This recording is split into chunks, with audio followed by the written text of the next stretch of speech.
So it's not the information. As a creator, it's about packaging that information. How do you actually create an emotional connection with someone? You do such a good job of this. The stories that you tell. Storytelling is going to be the most powerful #1 skill in the world that you can learn right now. No matter what industry you're in, whether you're an employee or an employer, learning how to tell a story, make a connection, and emotionally have somebody hang on to your words and listen to you. That's how you make movements. That's how you make change. So I'm big right now on storytelling. Yeah. And I'm trying to teach my kids that as well. And they're now on stages and talking in front of people with hopefully some good skills behind them. So how long was it for you where you felt like, I'm just not enjoying it. I'm showing it because I have to. I'm trying to keep like growing this thing, but it's not growing at the speed that I once had it. So it's just kind of stagnant. Like 3 or 4 years in, you have the honeymoon period, as they call it in the beginning, where you have those butterflies about your business. You can't stop thinking about it. The what ifs are the, what if this works? What if this blows up? What if this is successful? But those what ifs start to transition into, what if I wasn't meant to do this? What if this doesn't work? What if this fails? What if somebody outdoes what I do? And you start to question. The imposter syndrome starts to come into play. And that is a very common thing. Who here has tried to do something outside of their comfort zone and has felt that imposter syndrome get in the way? Almost everybody in the room. And even when you're making it. Even when you're making it. When I started my business, so a quick story, my business journey started not by teaching business, but I actually created one, helping architects pass an exam. I was laid off in 2008. It was a bad fiscal year, Alex. I love this. I got laid off from my dream job. I went to Berkeley, got a 4.2 grade point average in high school, graduated magna cum laude from Berkeley, got a great job in the Bay Area, was living my dream. And then I got the rug pulled out from under me in 2008, and I didn't know what to do. Moved back in with my parents 2 months after I proposed to my girlfriend. Wow, really? And she stuck around, thankfully. Wow. Did she move in too? She moved in with her parents as well. Wow. And I was like, this is great. This is awesome. Can I come over and hang out with your parents now? It just was not a good thing. And it wasn't until I discovered online business, and I discovered that I had some superpowers. I had taken an exam that was very difficult in the architecture space, and I passed, and I started to share that information online. In no way did I feel like an expert. But because I was the one to step forward and say, hey, I just did this, and you can do it too, I started to be seen and positioned as the expert. And that was so weird to me. It was so new to me. And I remember in October of 2008, I launched a study guide. It was a PDF file of my notes.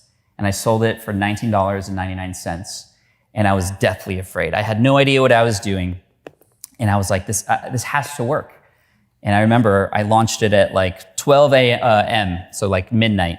And it was on my website that I had. And I had some traffic coming to the website. So I was hopeful. I was crossing my fingers. I wake up at 6 a.m. and I go to check my email.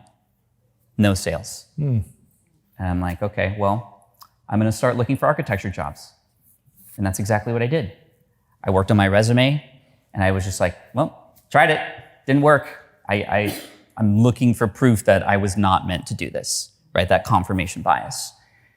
A few hours later, I check my email, nothing.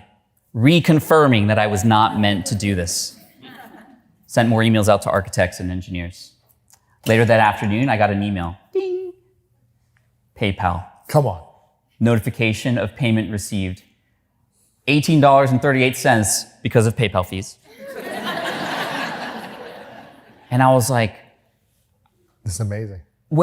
I made money. Yeah. That was the first money I had ever made online. And immediately, not 2 minutes later, I thought something was going to go wrong. I thought the FBI was going to show up. You know? I could go through hours with you talking about all the times I didn't believe that I was supposed to do what I was supposed to do. Even when I was making $35,000 to $40,000 a month. You talk about rich, but with scarcity. That's the mindset I had.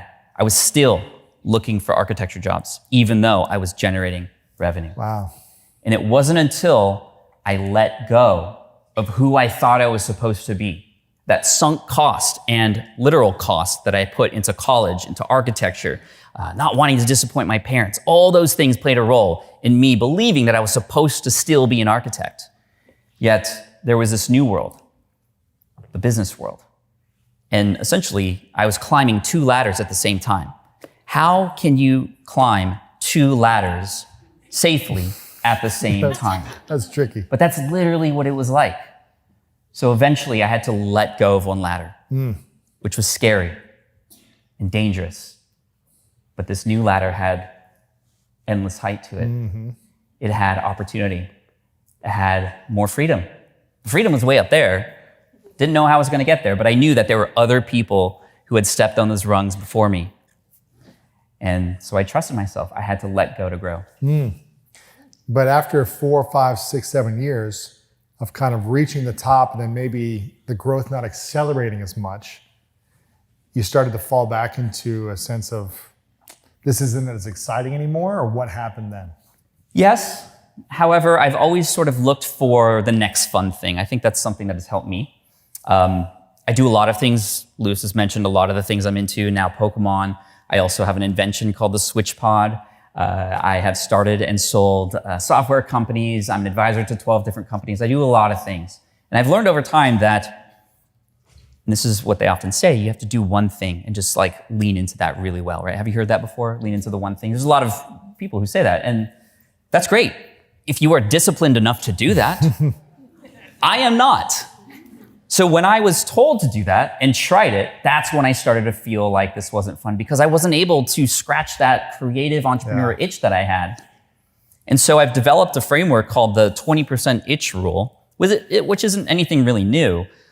Google practices this. I know a lot of other friends of ours practice this, where 80% of your time is dedicated to the things that you are committed to, the things you've already said yes to, but you reserve and even protect 20% of your time for experimentation, for fun, for something new, to allow you to scratch that itch, such that if that were to fail, that's okay, because you still have the 80% that you're taking care of. You're still taking care of business. But honestly, even when I've quote unquote failed in that 20%, I've started and failed a lot of software companies and other things in that 20% of time, it's always a lesson learned that then I can apply to the next thing. How do you not let that lesson of failure become a belief that you can't create something the next time? Because I've created something before.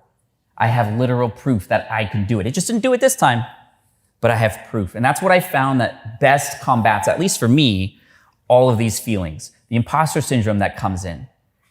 Even backstage, I wanted to throw up, literally. And I've done this 350 times.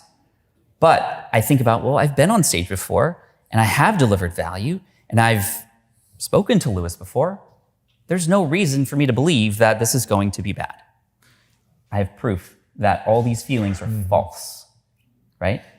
And when I'm starting new businesses, I think about the same thing. And for anybody out there who's starting a business and wants to like really get over that imposter syndrome, my best advice would be something I call the 1-1-1 strategy. Find one person who has one problem and get one result for them. Just start with one.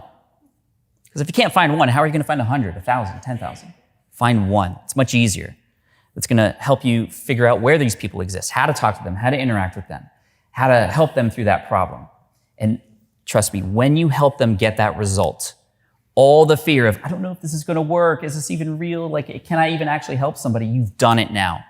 You have collected that proof that all those things that are keeping you from succeeding are false. Thank you for watching this video. If you want more inspiring clips like this, make sure to click right here to subscribe and click right here to watch that next video that is specific to support you in your life.